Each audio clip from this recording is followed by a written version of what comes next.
Hey, ladies and gents, and welcome to episode 105 of the Controlled Interest Gamecast, where we talk about video games and everything happening in the industry. As always, I'm joined by Dom. Jared, I played Paladins. I don't even know who I am. Yeah. By the way, I'm Jared, your host. Let's get into what we've been playing before we hear about your tales with Paladins. For me, been grinding away more at Octopath Traveler. I really want to get back to Hollow Knight. Obviously, you're going to talk a little bit about it. Try to avoid spoilery stuff, obviously, for me. But I've just been grinding away at Octopath, and JRPGs are, like, real grindy. So I'm just going away at that, having fun with that. I don't want to talk about it too much because I don't think I've reached a stage where there's a lot more valuable information I can say about it. But just been going away at that. What else have you been playing? Really quick, though. I know you've been talking about it a lot, and maybe you're not that far yet, like you mentioned, but you mentioned you've been grinding. Have you hit several points where you're like, oh crap, I gotta go level up for a while? Is that a thing that's happening? Because I'm more of the person that, like, when I start seeing enemies pop up and I see their levels, I see where it's like trending towards. So I grind before I'm told to grind, if that makes sense. I'm like, oh, I should probably be around this level once I hit this next kind of area or so. I do it the same way in Pokemon. So I haven't reached like a hard wall. I have reached a couple of places where like my guys needed a couple of levels, which isn't too bad, but I've been kind of fine with that. Going into a JRPG like that, I knew there was going to be grinding. It's just something I knew going in, so I'm not like disappointed by it or like thrown off by it because it was something I was prepared for. But the game does have grinding in it. Like if you're not prepared to grind, then you're probably going to be disappointed or a little bit upset playing it. But yeah, enjoying my time with it. As long as the combat's good, right? Yeah, were you on when I talked about who I started with and stuff? I'm pretty sure you were. Probably. Maybe. I think so, and I just don't remember, but I remember you saying... I started with Cyrus, who's the scholar, and his ability is that... Oh, yep. Yeah, his battle ability is that you can see weaknesses, and then his, like, overworld ability is that you can, like, scrutinize people and find information. And I'm really enjoying that I started with him. A couple of the other stories I've seen are pretty cool. It's definitely a game like I talked about before when I initially told you about me starting it, is look up the 8 characters before you start it and find out which one you think will have A, the best abilities for your playstyle off the bat, and B, the more interesting story in terms of their occupation, because you can kind of get a read, reading what occupation they are. And yeah, I'm having a good time with that. One last question, I swear. This is it. Is there difficulty settings? Good question. I don't remember. Right. I'm going to look it up. Yeah. Sometime later. I think so. I think there's normal and easy. Man, you really threw me for a loop because I'm trying to, when I started the game, I'm trying to remember if I picked a character, but nowhere in there do I remember picking a difficulty setting, but I could just be misremembering it. Good question. I have no idea. I'm not going to sit here and lie to you and say one or the other. I don't remember. So, I've been playing Marvel Strike Force as well, that mobile game. Playing is like loose. It's like I'm committed to it or anything. I just open it up whenever I need a couple of minutes to waste. It's fine. It's whatever. What else? I started Young Justice Season 2. So I don't know. Are you ever going to watch the first season of Young Justice, Dom? I don't know if you're interested in it or not. No. So the second season of Young Justice starts off with a 5-year time jump from the first season, which is kind of crazy. I didn't expect that to happen. So the first season ends with 6 members of the Justice League, including like the big boys, Wonder Woman, Batman, Superman, getting mind controlled and disappearing for 16 hours and not knowing what happened during that 16 hours, like what they did. The second season starts with the immediate ramifications of trying to figure out what exactly happened. And in the 5-year time jump, Dick Grayson Robin became Nightwing, and the new Robin on the team is Tim Drake. And there's a bunch of new characters. There's like Blue Beetle and Beast Boy and stuff like that. And it's really interesting. I've never seen a show for me that has gone through this big of a time jump between seasons. It's crazy. Like 5 years.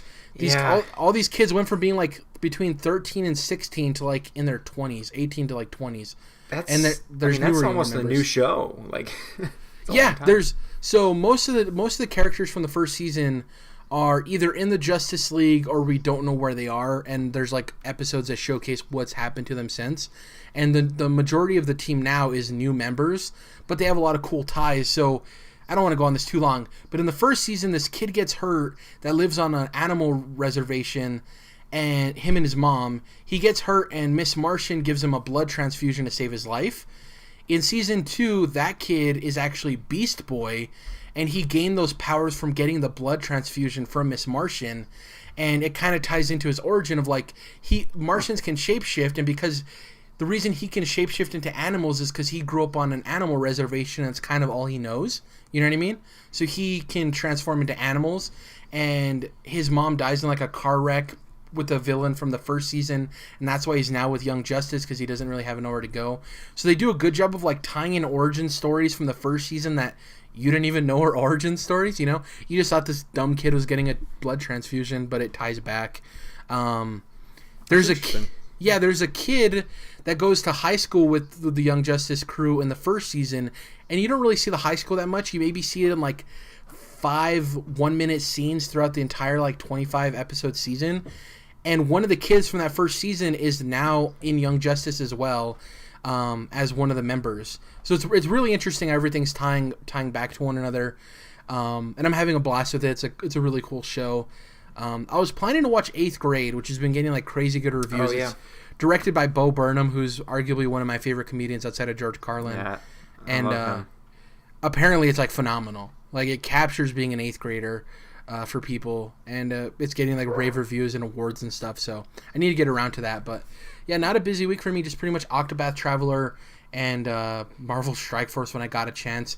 And there was also a new PUBG update that just like made everything work a lot better. So yeah, pretty much it for me. What about you? I want to hear about this Paladins first. I've played Paladins and I didn't really like it. So I don't know. I just got the banner ad, you know, on the left side of the Switch when you open it or whatever, and it says Paladins is now free to play. Download now. Oh, I forgot it's on Switch. Yeah.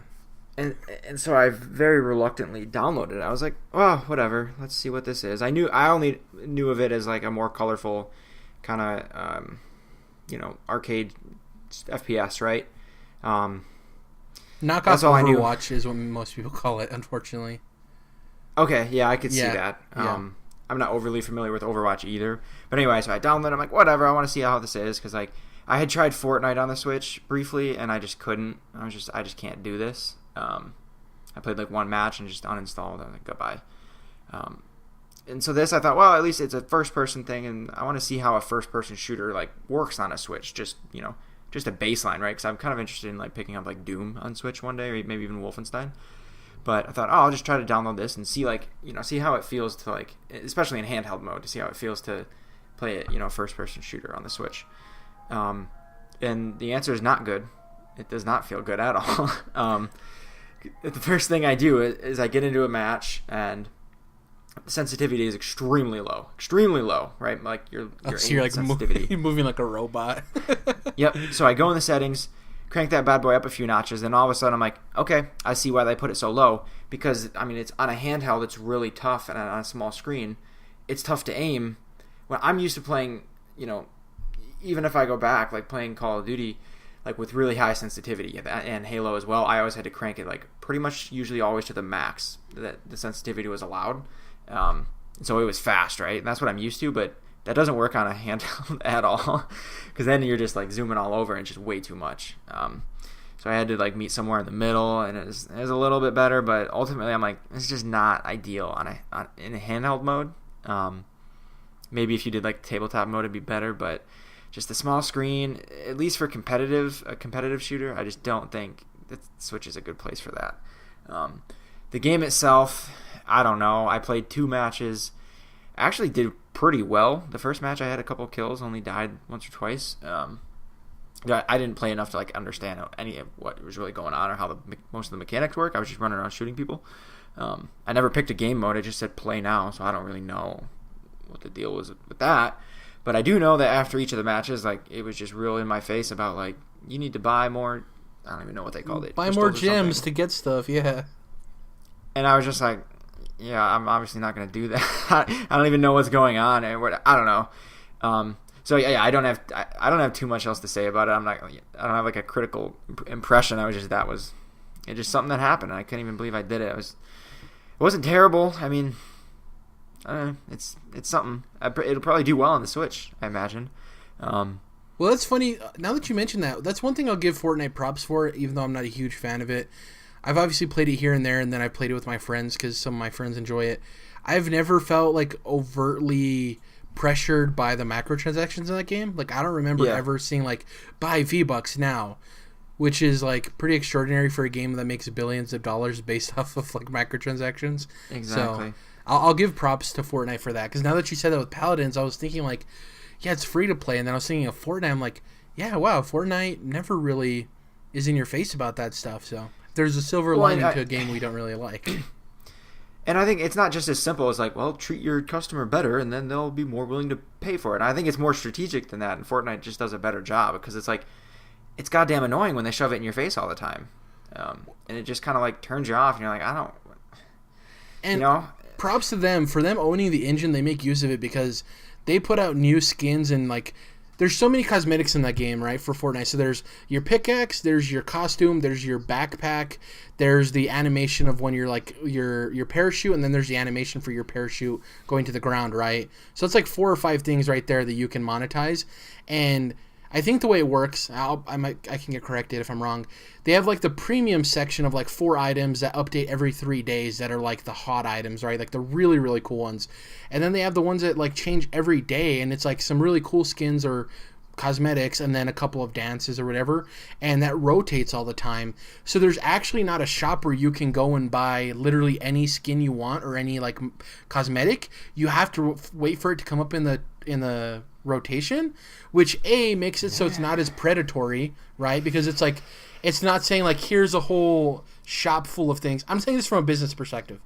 Like, there's not a whole shop of anything you can buy, but then it makes the consumer want it more, because they're like, if I don't buy it now that it's here, when's the next time I'm going to see it in a rotation, right? So it lends to that point of like, is it still going to be there? So it's very smart that way. The way they have this there's a word, there's like a word or phrase for that. I can't remember what it is, but you just described it, where it's like, you make someone want something because you don't know when you're going to get it again, right? It's just the way sales work. It's like, here's something that you were never going to buy anyways, but because it's $5 off, you all of a sudden want to spend the money you would have never spent. You know what I mean? So it's like, it's getting you to spend money you weren't going to spend anyways.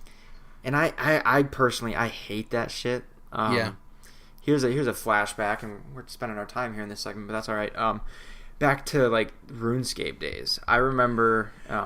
By the way, I hate RuneScape. Just throwing that out there. I mean, it's trash or whatever, but when different when tastes. I was like, I don't know, 10 or whatever. You know what I mean? It was like, I had never played an MMO before, and it was like, holy crap, these are all people. Whatever, doesn't matter. They had like holiday themed quests or whatever, and there was like a Halloween one, right? And you could only, by doing like these limited availability quests, they only were active for a few days or whatever that weekend of Halloween. You could get these like certain like Halloween hats and masks and stuff, right? Whatever. And I had missed it because I was doing other things, doing real life things, and I just didn't play that way. Whatever. And then like seeing a couple of people describe it, I was like, wow, man, like, where'd you get that hat? Where'd you get that orange fucking Santa hat thing? Like, yeah, man, you had to do this quest. I'm like, oh, well, how do I activate the quest? Well, you can't now. It was only this weekend. I remember that like pissing me off, and that's one of the few things I remember about the game. But like, I hated that, and so it sounds like that's kind of the same kind of strategy that Fortnite's doing, where this is not just like what's on sale this week as a discount, but like this is all there is, and it's a constantly rotating type of thing, and I just hate that because it really gives it just drives into a certain part of psychology, right, where like you just make everyone not want to miss out. I don't know. That kind of rubs me the wrong way. And it's funny how different brains work differently. Because for me, I see it in a way of like, so it's rotating, which means that, and obviously I'm not a huge fan of Fortnite. I'm just pretending, taking the devil's advocate, right? If I was somebody who bought skins, the way I would approach it if I was into Fortnite is like, for me, I'd be like, okay, I'll just wait for the skin I really, really want to pop up, and then I'll purchase it, and then that's whatever. Yeah. I don't even see it as like an issue of like, I'm going to miss it. It's just like whenever the one I want, what I would do personally is I would go through and see what skins have they made. That's the one I want. I'll just wait for that to pop up. Whatever. You know what I mean? Yeah. No, that's ideal. Yeah. Where it gets you is when all your friends have it, right? Yeah. And then you're like, well, shit, I want to. We're all talking about. We all got this skin and whatever it is.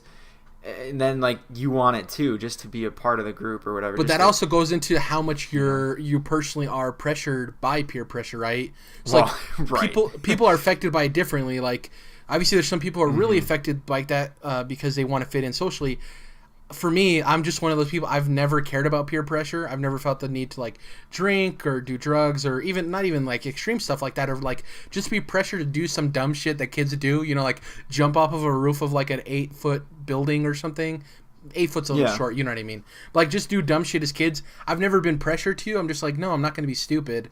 So like for me, that doesn't affect me either. But to your point, it's like everybody's brains work differently, and for some people that shit gnaws at you.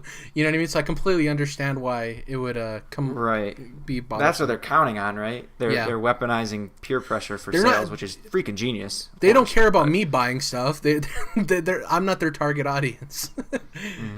Yeah, I don't know. That's my hot take.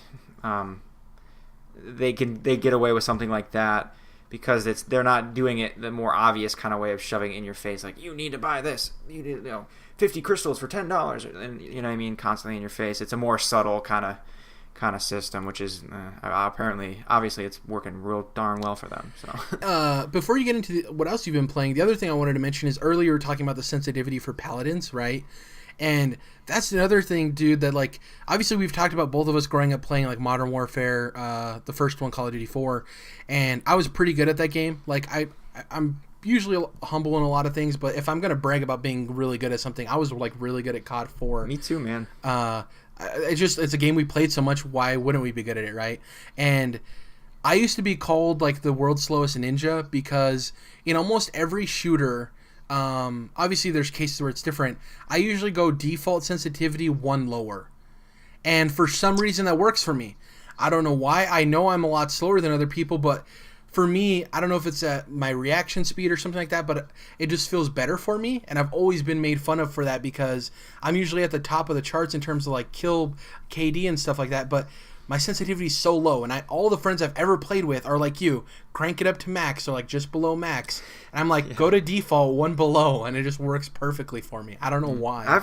I've heard of some people doing that. It probably has to do with the play style, right? Like the way you walk around and things like that. And hey, if it works, it works. It's not necessarily like you have to do it this way to be good. I'm more of a breach and clear instead of a running gun. So like running gun, obviously you want the high sensitivity because you need a lot of quick paced movement. Whereas like I play more breach and clear, so it's like room to room kind of play style. So it fits me perfectly, Interesting though. What else have you been playing?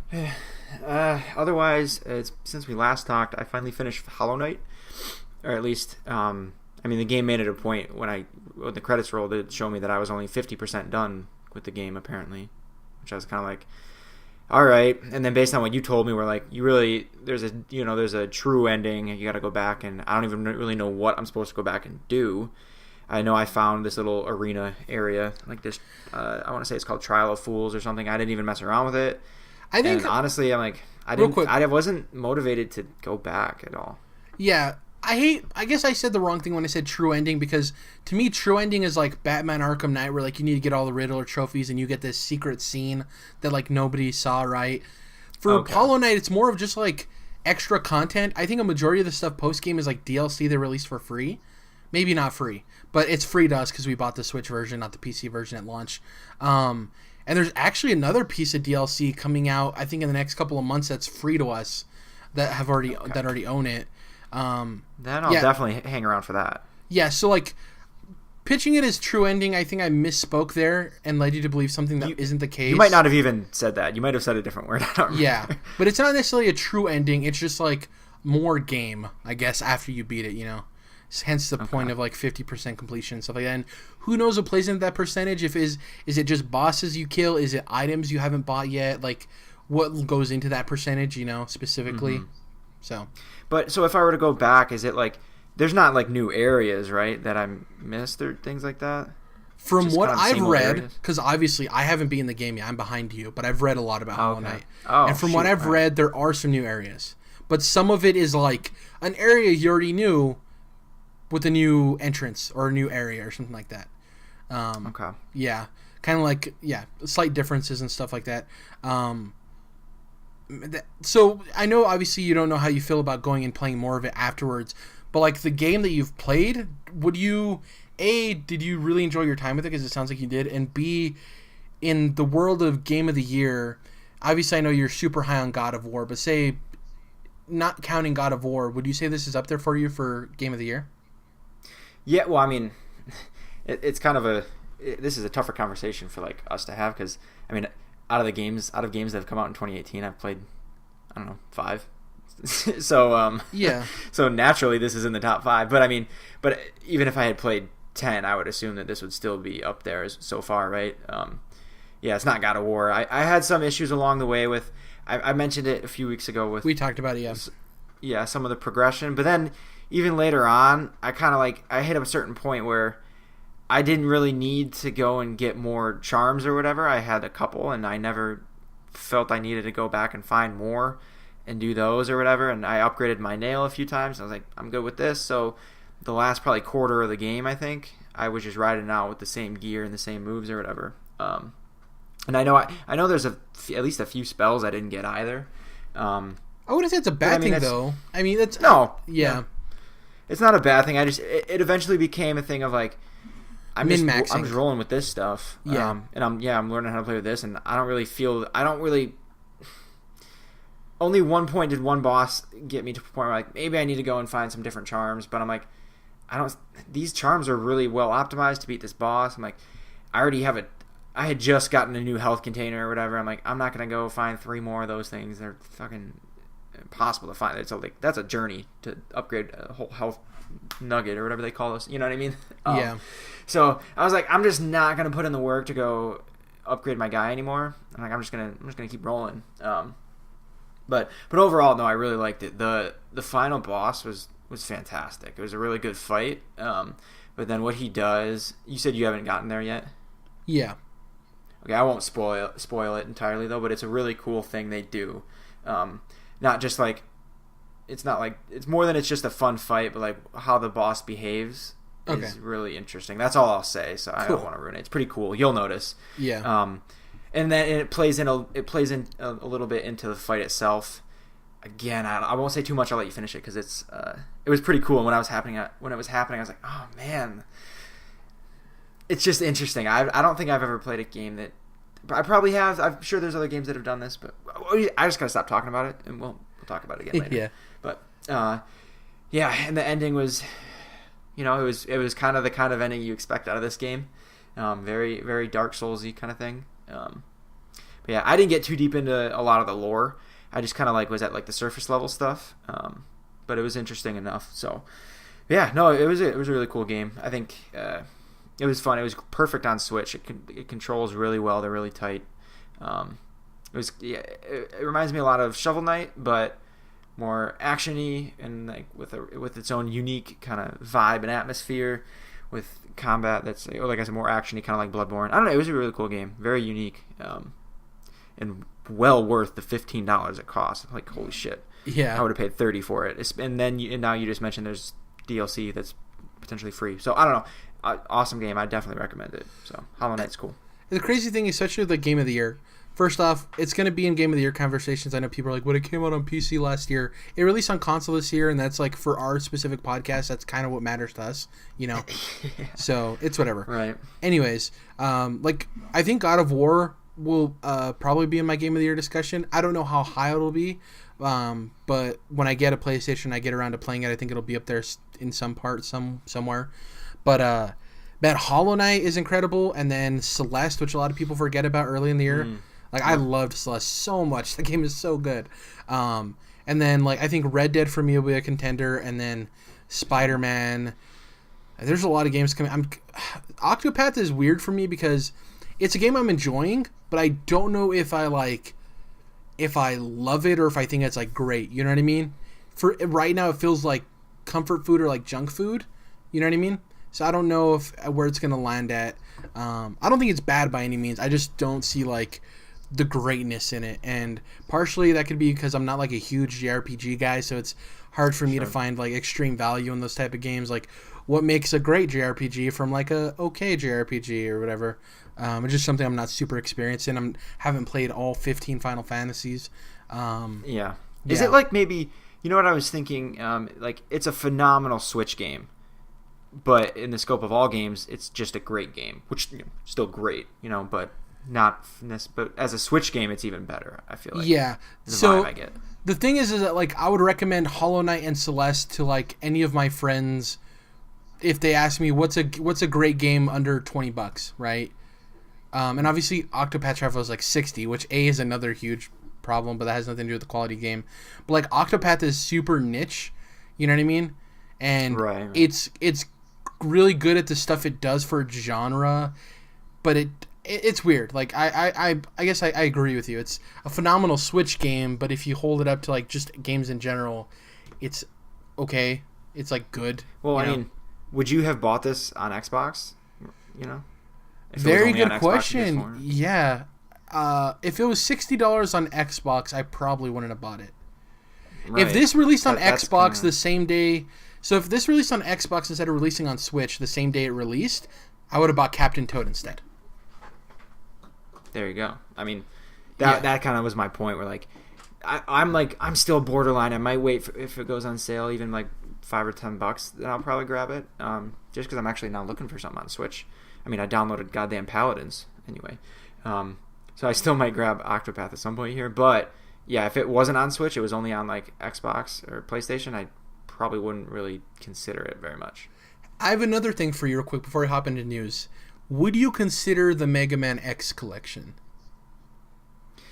No, I saw that and I thought about it, but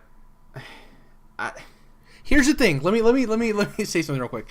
So I remember you saying that you've tried Mega Man, right? Or it just doesn't seem for you. No, I've never even tried it. So. Okay, so the regular Mega Man games, the Mega Man Legacy Collection games, those are like very obtuse and like hard and like pixel perfect and like unforgiving in like a not a super great way, right? I like them, but like I think they're very much not user friendly to people who aren't familiar. The Mega Man X games are way more friendly, faster paced, a lot different. Like if you were to ever jump into Mega Man, I think the Mega Man X collection would be a great value for you, the first one. Second one, from what I've heard, the second half of X games are not great, but the first half are like arguably the best Mega Man games ever. If you were to jump in, I think Mega Man X would be a really cool place for you to jump in because it is faster paced. The gameplay is a little bit different. It is still hard. Like I'm not saying it's the easier one, but it's not as like obtuse and like a weird like NES old game way, if that makes sense, Mm-hmm. I do think there's a possibility that you would like Mega Man X. If that goes on sale, that might be something you want to look at. And I know, like, I'm telling you, the first set of games are like, I understand why you wouldn't even want to touch them, but the X games are completely different. They still function as 2D platformers, but they play entirely different than the original Mega Man games. I will certainly look. I'll take a closer look. Just because you said that, and that's that was my fear. Kind of like these are extremely difficult kind of games, and I don't like the aesthetic. I think the Mega Man looks stupid, frankly, and that's always what he's been to me. I've never known much about Mega Man, right? I'm just like, this guy looks really dumb with his blue armor and his goofy bike helmet, But to be honest, what else I was thinking about too, which I think would better scratch that itch for me right now, is Sonic Mania. I was like, I never did grab that. And ooh, I'm not a huge Sonic guy, but I think that would scratch an itch right now that I didn't really know I had. I don't know. That's what else I was. Well, right now too, you can. Recently, the new thing came out with a couple of new characters, so I think there's more value in buying it now because you get those additional characters and stuff. Because everyone loved the initial release of Sonic Mania. I just think the only criticism I heard of that game is that it's shorter than people wanted it to be, which is like, what does that even mean? But with this added with this added content and stuff, that might be the better route. And I'm not saying you need to get Mega Man X collection now, but if one day you're like, hey, I'll give Mega Man a try, definitely look towards the first X collection and don't even worry about the original Mega Man games for what you want out of it. You don't even worry about it. I guess we'll hop into the news now. I know you've been talking about what we've been playing. Was that everything you've been playing, Dom? I mean, I've been playing Everybody's Gone to the Rapture. I've not Okay. done yet, and being that it's like a 5-hour walking simulator, I'll save my thoughts until I'm actually done with it, because I think, it's hard to give it, a half gameplay take or half playthrough take on a game like that. So Who did that game? Who did Everybody Goes to the Rapture? The Chinese Room, or maybe it's just Chinese Room without a the. Chinese Room. What else are they known for? I'm trying to remember what else they make. Yeah, I'm not sure. They're working. Something. They're not the Jordan guys would who know. are. They're not the guys who are working with the Bulletstorm guys to make that like gothic game, right? Remember there was a trailer that started like a walking sim, and then he like pulled out a gun. Maybe you don't know what I'm talking about. I don't even know. That sounds Yeah. nuts, though. I kind of want to see it. Yeah, it was a E3 or maybe Paris Games Week trailer where like it started off as a walking sim. You're walking like near this cathedral, and it's very gothic tones. It's like from the developers of, I think it was some walking simulator, and you're like, oh, it's a walking sim, and he pulls out a shotgun. It's like, and the developers of Bulletstorm, and then it like goes crazy. Sorry, I'm just trying to look at it's. That's what it is. So the Chinese Room made Dear Esther, which I have played, and they also made Amnesia, which is like one of my favorite games of all time. And then they made Everybody's Gone to the Rapture, and now they're making, or they released a game called So Let Us Melt that I never heard about. And I guess people don't really know what they're. Oh wow, that's what it was. They downsized. I forgot about that. They laid off everybody last year. Forgot about that. Anyways, let's get to the news this week. The first bit of news: former Quantic Dream employee wins court case. If you remember earlier in the year, we talked about how Quantic Dream had some accusations of a toxic workplace, and it turns out a court ruled in favor of a former employee who left due to these toxic workplace conditions in this environment. And the interesting thing about this is that if you remember when these accusations were made, Quantic Dream was not only upset about them, but they actually filed a lawsuit against the French outlets that reported this. And also with this case that this employee won, there were two other employees who also had a case against Quantic Dream, and theirs were dismissed. So I'm assuming maybe this one employee had more evidence, probably, right? Yeah, maybe they were a little more targeted by or directly involved. Yeah. It could be that the way I see it, one potential way of this happening is maybe the one that won was a potential victim of this, right? The sharing of these like lewd images or stuff like that, and the other two employees maybe experienced it and were uncomfortable with it. You know what I mean? So they have less of a leg to stand on in terms of like a lawsuit or something like that, or workplace toxicity. It's interesting. It's weird because Quantic Dream so vehemently denied these allegations, and obviously if this employee won this case, that means there was some validity to it. You know what I mean? How much that was, who knows, but there was some validity for a court to rule in favor in some manner. That was my first like thought, was because this is all in France, right? Yeah. So, if that sort of thing happens here and someone wins a case against a company like that, then I'm like, I mean, we're more familiar with these kinds of cases and how our court systems work, and like exactly, you would need some good hard evidence to win something like that. Maybe in France they're like a little more heavy sided on like employee rights and that kind of thing, and so maybe that it doesn't necessarily as strong of a thing as it might be here. There's certainly got to be something. I don't know France to be purely labor represented country, but so there's got to be something that the court decided, but it might be different enough there where like by default the employees get sided with easier. I don't know.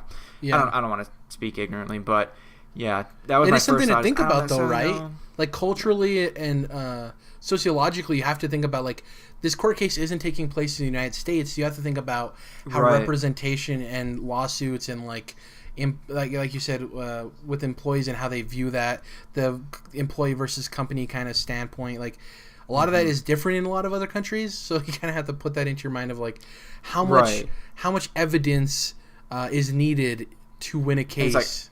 Exactly. And are you a part of a union, that kind of thing too? Exactly. Yeah. So that there's a lot there that plays into this, but I would say at least because they're still in France, this doesn't bode well to Quantic Dream's defamation or whatever suit against the journalist who leaked it, right? If there's an employee that has enough evidence that he won a case against them, I feel like the Quantic Dream is going to have a hard time proving that the news outlets or whatever made things up intentionally to defame them.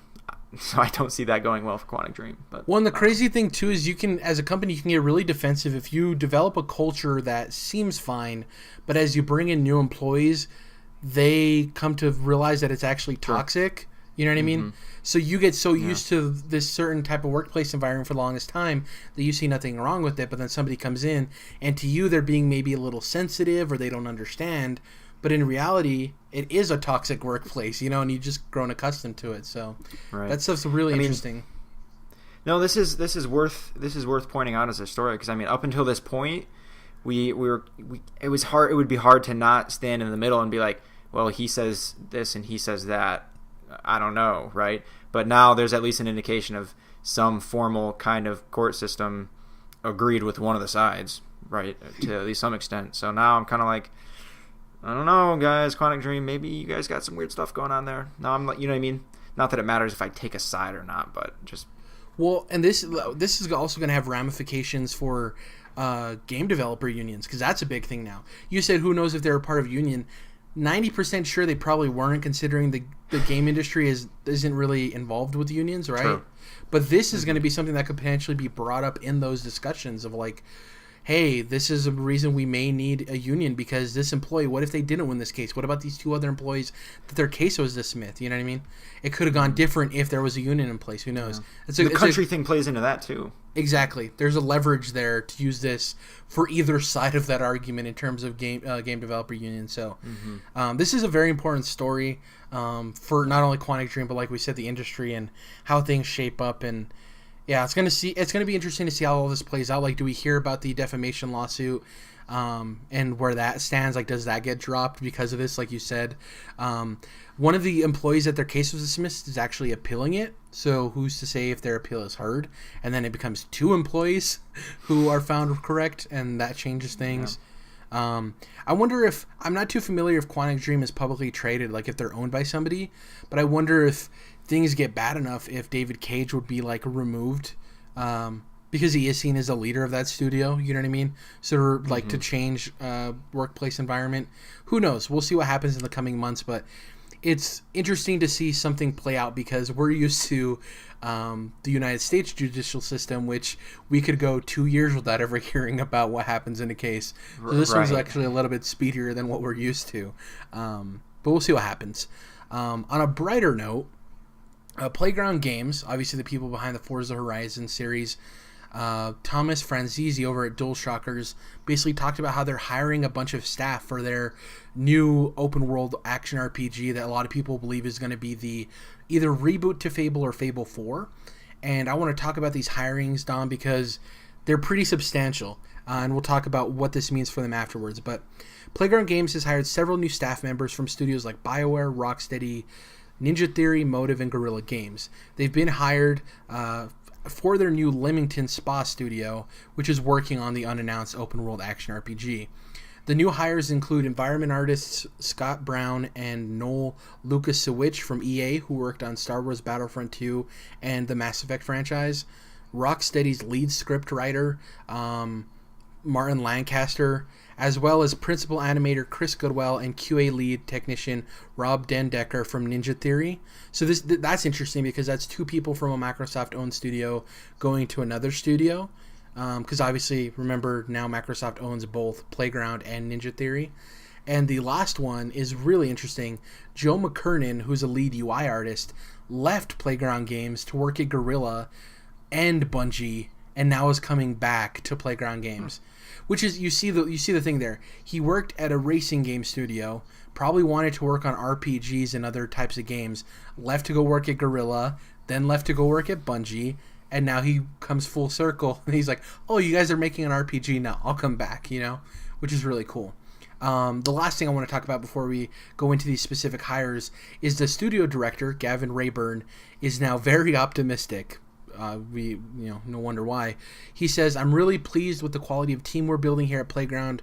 We continue to attract world-class talent from around the world thanks to our exciting projects and the passion of our team. It's been a fantastic start for our second studio, and I look forward to seeing it continue to grow over the coming months." He should be optimistic. These seem like a lot of great hires from who's to say how it plays out, but these are some great studios, BioWare, obviously, like, you can have some concerns, but like the Mass Effect series, those guys worked on that. Rocksteady, Ninja Theory, Motive, and Guerrilla Games. Like, these are some great studios. What do you think about all these hirings? Fable. Do you think this confirms that it's Fable? Like, all of these hires? I mean, what else, right? Like, yeah. And I think there's potential. Yeah, these are obviously all good hires, but man, there's so much potential for like just like the best Fable game to come out, right? Like, yeah, I played I think 2 and 3, and I thought, okay, at first it's like these are kind of quirky, like they have like their own humor and a little bit of their own style going on, and a couple good like hard choices, but ultimately I was by the end of them I'm like, but they still feel like kind of a generic RPG to me a little bit. At the time, they were great, but bad. I do think that the game design and the way the RPG elements were in didn't age well with the way we've evolved the RPG genre, At the time, I think they were great, but those are also games full of broken promises for Peter Molyneux, so entirely. Yeah. There's a lot of things going on with that, I guess. But all that being said, there's so much potential that they could do like what Cory Barlog just did with For God of War, right? Kind of like not necessarily change the formula entirely as much as God of War did, but put out the best one, right? Exactly. Let's put out the best Fable game. And just call it Fable. We don't need Fable 4. Just call it Fable.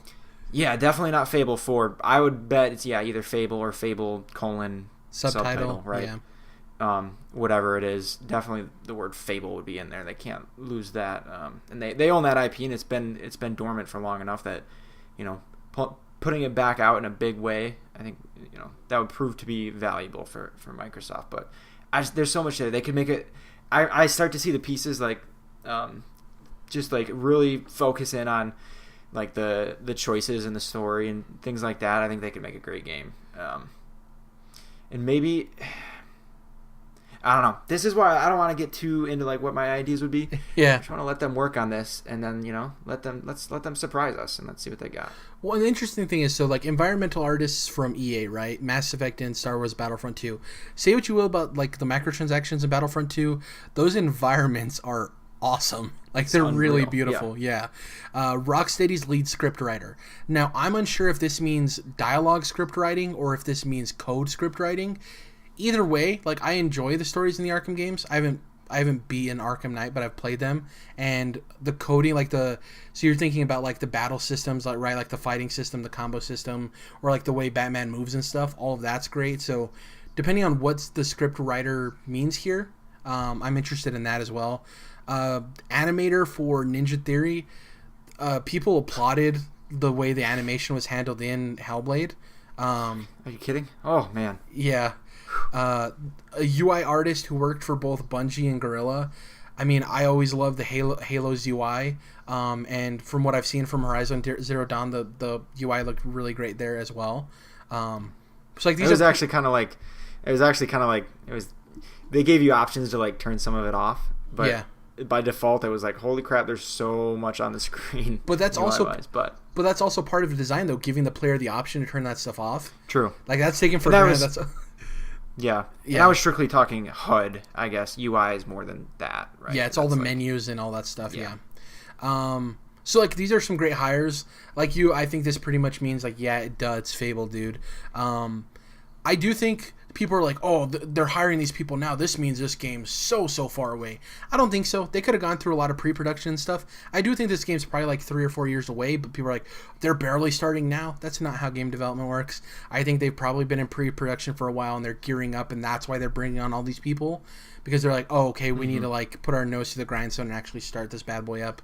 But yeah, like you said, I'm really intrigued because this has a lot of pistons in my head firing of like, well, if they hire this person, then this means that this could possibly be something, you know what I mean? I'm really excited. Like, I love the Fable games from a nostalgia standpoint, but that series does need to evolve.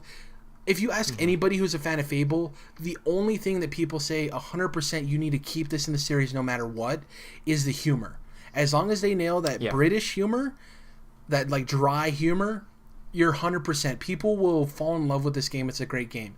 As long as it keeps that humor, you can change a lot about Fable, and people will still love it. That's like the key thing, is the chickens and the humor, which kind of go hand in hand. And the last thing I want to say on this, even though it's not like, this might be like farther down the list of like news for the day or something, but this is honestly we should treat this as big as Microsoft just bought a new studio or just created a new studio, because that's literally what it is. It's just under an existing studio's name, right? Like this exactly, Playground Games is now big enough to be working on 2 large projects concurrently, right? So that's basically the same effect of getting a brand new studio, right? Exactly, yeah. So this is a big deal. That's my point. Well, and they didn't. So like, they bought Playground Games. They announced it at E3. So like they bought, right. they bought them knowing their Horizon studio. So they basically bought them for one game. Obviously, they've been working on Fable for a while.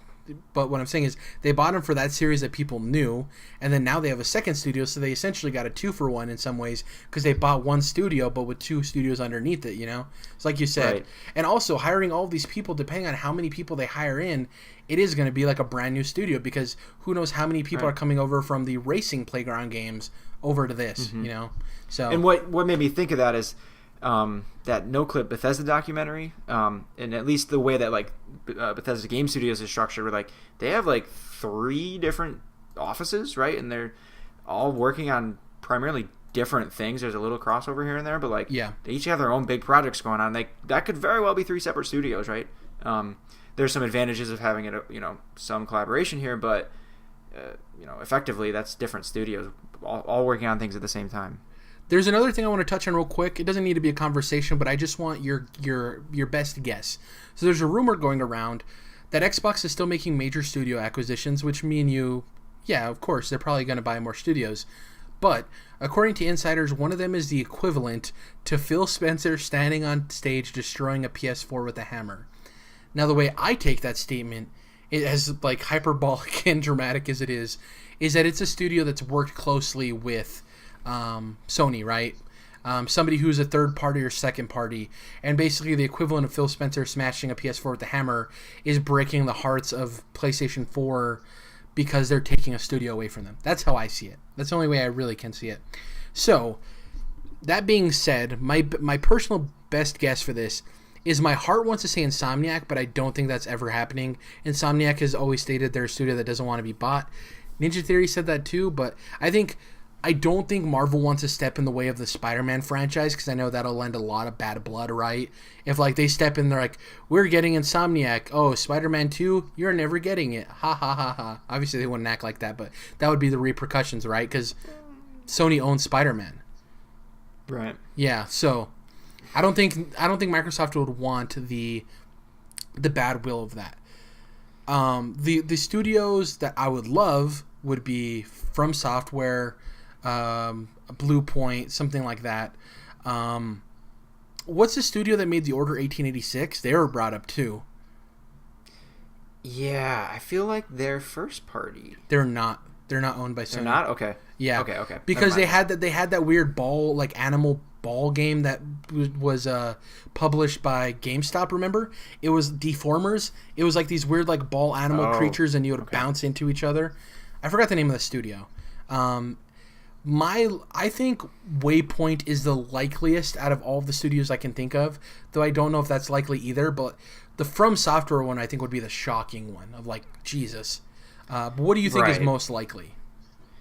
Yeah, I mean, by that quote, that leads you to believe it's something that you wouldn't believe, which would be From Software, because, I mean, logic would tell you, like, well, they're too big. Why would they ever do that? They're a Japan studio, right? That's, like, completely opposite of what you think Microsoft, yeah.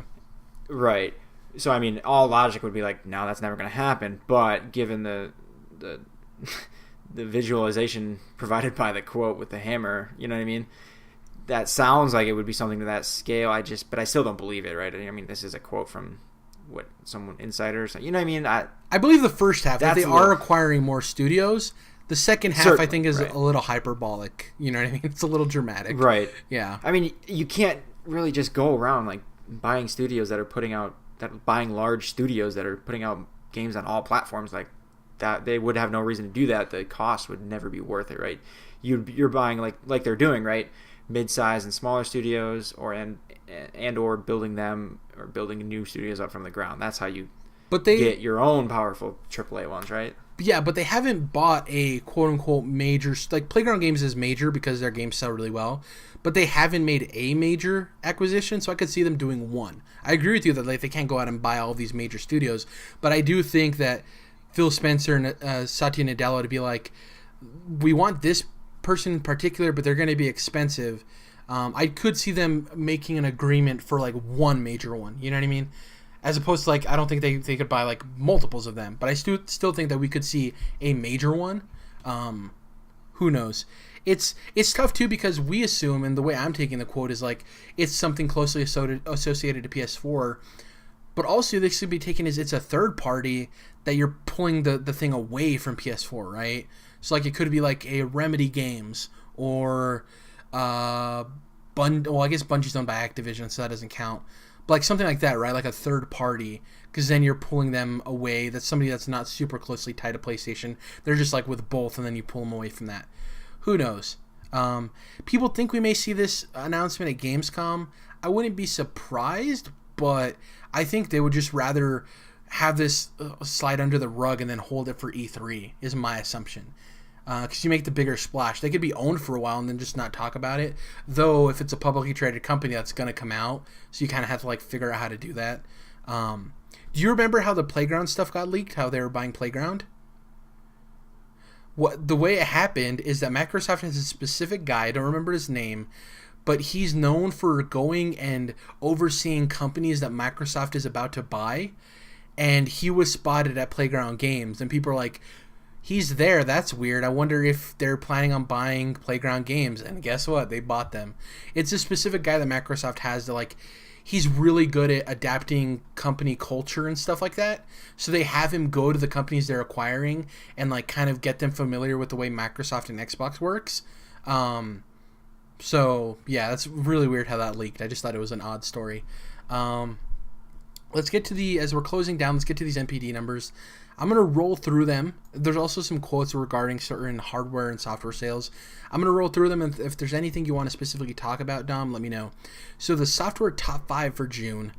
Number 5, Far Cry 5. Not too crazy. That game sells like mad. Number 4, The Crew 2, which is interesting because that game was poorly reviewed. Number 3, Grand Theft Auto 5. Why not? The game just sells. Number 2, God. It's been on sale a lot recently. Like it's had its deepest sales. I think it was down to like $20 for the first time ever. And it had month or two. And it had a new update with Gay Tony from Grand Theft Auto 4, because he was in the DLC Ballad of Gay Tony, and he's in the new GTA Online update. Number 2, God of War. Though on the looking at it, it's like, oh, it's a PS4 exclusive that's single player. That's crazy. But like we were talking about before the show, it's a game that was like scoring 10s, and nothing really else major has released since it released. So it's like it's just picking up and steamrolling. It's just there's nothing. It's like Detroit came out, but Detroit didn't review the same way God of War did, and doesn't have the mass appeal that God of War does. So we're talking just steamrolling. We're talking June numbers, and God of War came out mid-May. I thought God of War was April and Detroit was May. Okay, no, you're right. But I mean, still, June is still within its first 2.5 months of release, so like it's not shocking. You're right. Exactly, with the biggest release being like Octopath that came out in that time, and Detroit obviously. So here's some quotes here by Piscatella from NPD. This is the first time a Nintendo Entertainment System console has led in monthly unit sales since NPD tracking began in 1995. Think about that. With the success of the Wii, this is the first time a Nintendo system has led in monthly unit sales. And remember, there's a difference. We'll get to PlayStation led in best-selling console. That's in terms of revenue, not in units. The Switch had the highest units sold. So there's a lot of financial mumbo-jumbo that you have to read through. So yeah, Switch sold the most units. PlayStation had the highest revenue. Sony surpassed 80 million PS4 units sold. The Nintendo Switch passed 20 million units sold.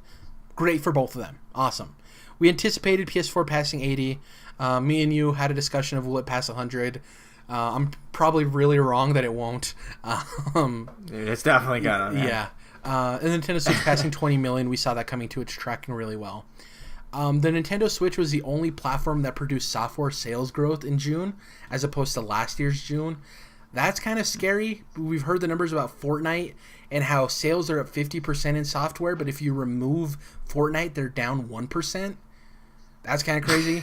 And the fact that Nintendo was the only platform that produced software sales growth from last year, that's kind of crazy considering God of War sold so well, and yet PlayStation still didn't see a profit from last year. Like, what did they release last June? Or even near it? I guess Horizon was released a little bit earlier than God of War. Yeah. So maybe it just had a shorter tail, right? It's just weird. Should be timing, yeah. Yeah. Lastly, in the quotes, before we get to the best-selling games of 2018, Microsoft and Nintendo also saw their sales increase year over year. Xbox made almost twice as much as they did last year, and Switch sold more than 50%. Nintendo also sold the most consoles, which we got to. The way it works is that Sony didn't see any software sales increase, but their hardware sold really well. Obviously, it was the highest profitable. Nintendo sold the most consoles. Nintendo's profits were up 50%, and Microsoft's were up 100%. It was twice of last year. So like we said, they recently said that they made $10 billion in a fiscal year for the first time since Xbox's existence. So Xbox is fine, people. Don't worry about it. Lastly, the best-selling games of 2018, Dom. Let's see how surprised you are. From 10 to 1. 10, Super Mario Odyssey. Remember, this is only sold in 2018, and for all the Nintendo titles, it's excluding digital sales. So remember, for monthly, Mario Tennis Aces beat God of War, and you're not even counting digital sales. That's crazy. Yeah, shit. So, number 10, Super Mario Odyssey. Number 9, MLB The Show, which is interesting. No offense to MLB The Show, but it's because all the other sports games haven't come out yet. I'm not trying to knock MLB, but it isn't as popular as Madden and FIFA. It just isn't. That's the reality of the situation. Well, and it's exclusive, isn't it? Isn't it only on PlayStation? Exactly. Number 8, NBA 2K18, which will be passed by NBA 2K19 when that comes out. 7, Mario Kart 8. Once again, no digital sales there, so it could be higher than that. Number 6, Grand Theft Auto 5, because it's 5 years later and it still sells. One of my favorite surprises from the list, number 5, Dragon Ball FighterZ.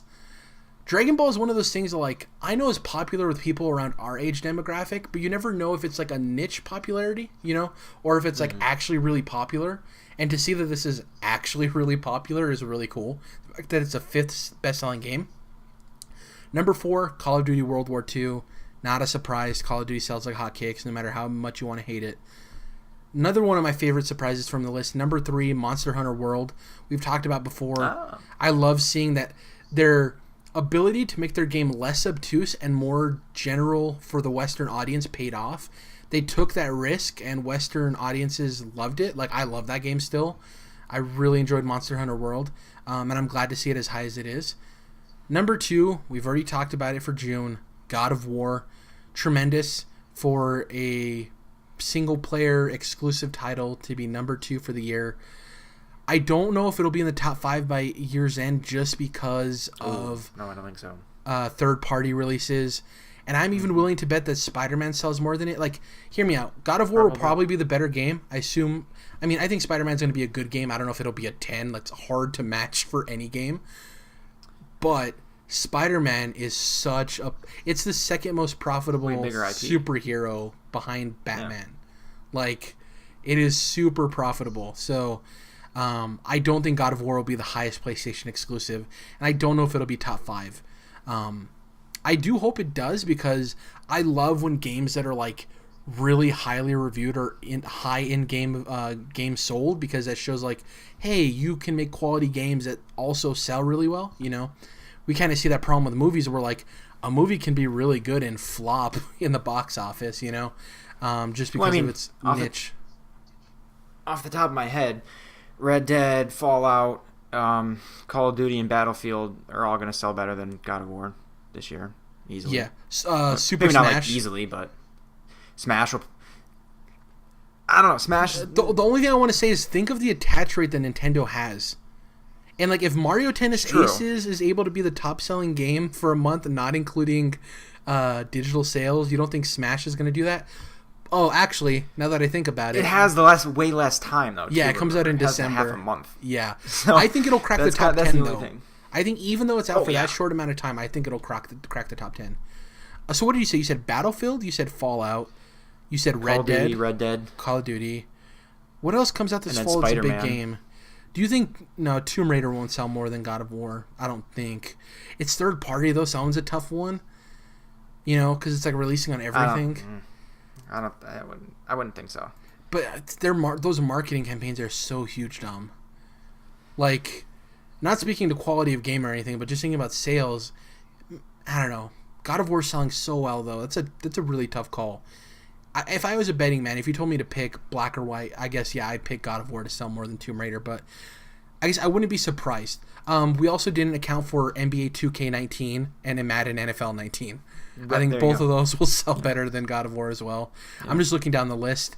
And I think you're right about Spider-Man too. Just because even it's not as late as Smash, right? It's only in early September, and like you said, it's a way bigger IP. So the thing too is, I know we're all discounting this. Spyro is releasing multi-plat this year, and last year Crash only released on PS4, and I think it was in the top 20 for the year in sales.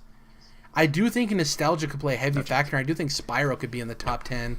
I'm just looking through the list here real quick. Did we say Assassin's Creed Odyssey? That's going to be a top. Right. That's going to be a top 5. Yeah, that should be up there.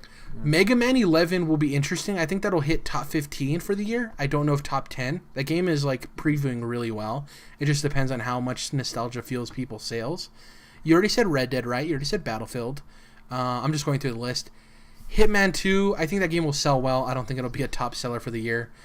Oh, Let's Go Pikachu and Eevee. Those things are going to sell like crazy. That's right. Yeah. There you go. Not for us, but those can sell like hotcakes. So how many is that already? Top 7 or whatever. Pokemon, Fallout, Call of Duty, Battlefield. I'm counting them on my fingers. Assassin's Creed, FIFA, Madden, NBA, and possibly Spyro. That's 9. And Red Dead, so 10. Yeah, so there's a chance that God of War can't be in the top 10. Man, that'll be crazy. I'll say it's in the top 10. It'll definitely beat Spyro, but there's just too much big third-party behemoths. We don't have to have any stakes or whatever, but I want to bet you. I think Spyro will outsell God of War. Whoa, all right, I'll take it. Okay. We just got to remember that's a bet we made. I really think that Spyro's going to outsell God of War. Also, a huge thing is if the Switch port comes out before December, because then that'll be 3 platforms, or 4, because it's coming out on PC too. Yeah. Interesting. Yeah. The Crash sales only being on PS4 and selling as well as it did really leads me to believe this one's going to sell like crazy. I think it's the same price point too. It's like $40. That's it for this week's show. Let's talk about real quick what we're going to be playing.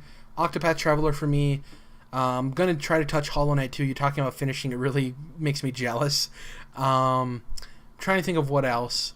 I need to get around to seeing Mission Impossible Fallout. I didn't have a chance to go watch it. And apparently, I've already got this spoiled for me. You know the Teen Titans Go to the Movies that came out, Dom? Apparently, the post-credits scene was a trailer for the next season of Teen Titans, the regular show. And it shocked people. Which is a really interesting way to announce that. People wanted that old show to return, and they put it as an end credit scene for a movie of the new version of that show that not a lot of people like in comparison to the old version. That's really funny. That's like troll level moves. Yeah, it's really interesting. In terms of new games, I don't think there's anything. Game Pass had some really cool additions this week. The beginning of August. The whole entire first Hitman game is now on Game Pass. So I think I'm going to download that and check that out. And then there was an indie game called Dundara that came out earlier this year. It came out on Switch and a couple other platforms. The cover is, I think it's a black woman with like a brown scarf. Maybe it's a man, I'm not sure. But I think that's a titular character. That's on Game Pass too. So there's some cool titles that came to Game Pass. I'm really interested to check out. What about you? What are you going to be playing? Everybody's gone to the Rapture. I got to finish that. Otherwise, I don't know. Actually, I do know. I'll probably, if more time becomes available, get back to messing around with Battlefront 2. I forgot to mention it earlier. I finally finished that campaign and the DLC piece or whatever that came along with it, Resurrection. So the campaign overall was not good. The gameplay and the way it tells you what to do is just really lame and boring and extremely unoriginal. But the ending to the story was actually pretty interesting. And then the DLC piece, the gameplay wasn't really any better, but the story was actually really good throughout, and a very cool ending. And it was actually interesting. I actually wanted to see what was going to happen. Yeah. Towards the end of the main game, and then that DLC. It was like less than 2 hours, I think, but that was all really interesting. So just had to throw that out there. Also, shout out to J.J. Abrams releasing the first shot from the set of Episode 9. Super excited. It's something. It's like a behind the camera with like the director's chair and stuff. It has like Episode 9 or whatever. Something crazy, but it's still cool. Yes, I am excited for Episode 9. All of you crybabies out there, whatever. You're still gonna see it. Yeah, exactly. You're all still gonna see it. That's it for episode 105. Hopefully next week we'll have the crew back together, and hopefully I'm able to either dent Octopath or Hollow Knight. Both those are such long games, not super long, but they require your time. So I'm like trying to manage both of them. That's gonna be tough. I clocked Hollow Knight completed at 25 hours. Interesting. Okay, so the 40-50 hour mark is probably for everything, I assume. Since you're 50%, that entirely makes sense. Yeah. All right, catch you guys next time. Thank you guys for listening. If you can, please review us on iTunes. Follow us on iTunes. It helps the show grow. Subscribe to us on YouTube, even if you don't watch the videos. Like the videos if you watch them. That also helps with YouTube's weird algorithm. Twitter, you can follow us at CTRLINT. That's Controlled Interest Abbreviated. You can follow Dom at Dom's Oreos. You can follow me at Jared_. I have a brand new Twitter avatar. It's a commission I had made of me wearing a Marvel shirt with Growlithe. Which I saw that. Yeah, my favorite Pokemon's Arcanine, which is its evolution. But I kind of wanted a new avatar, and I was like, I found this artist that was doing some Easy Allies fan art. And I was like, I really like your style. How much for a commission? And he's like, I've never done a commission. And I was like, yeah, we worked on it, and he did it for me, and I paid him and stuff. And he wasn't even expecting to get paid, but like for me, being somebody who really appreciates art isn't easy to make, and that's a whole tough thing to a conversation with commissions. Is when people want art done, there's a lot of assholes out there who don't understand how hard art is to make, and they undervalue art. You know what I mean? It happens a lot. Being somebody who does graphic design, I've witnessed it firsthand. So I really value and appreciate artists. So anyways, I have a new Twitter avatar that ends that conversation.